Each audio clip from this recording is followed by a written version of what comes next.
Une journée sous tension hier dans la capitale togolaise. Alors que les appels à manifester sur les réseaux sociaux courent encore pour ce samedi.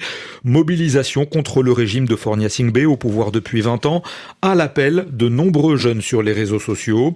La circulation a été fortement réduite hier à Lomé, beaucoup de boutiques fermées, des marchés sans guère d'animation.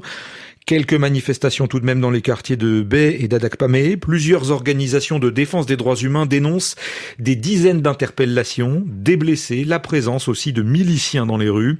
Maître Célestin Agbogan est le président de la Ligue togolaise des droits de l'homme. Systématiquement, des gens sont interpellés, pas nécessairement des manifestants. Il suffit que vous vous trouviez au mauvais endroit, au mauvais moment, puis même dans les maisons, on rentre et puis on prend des gens. Nous avons dénombré à l'étape actuelle une cinquantaine de personnes qui sont gardées dans des commissariats et gendarmeries. Et ces personnes ont été violemment interpellées. C'était brutal, il y a beaucoup de blessés.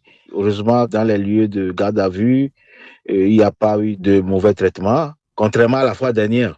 Et le pire, c'est qu'on a mis en branle des groupes de miliciens. C'est des individus qui parfois sont cagoulés, qui sont dans des pick-up, qui sont armés de gourdins et de fusils et qui sèment de la zizanie sur la population. Donc ce phénomène renaît. Malheureusement, la communauté internationale, je ne sais pas à quel moment ils vont appeler nos autorités à la raison, parce que ce qui se passe est grave et donc la population togolaise est en danger.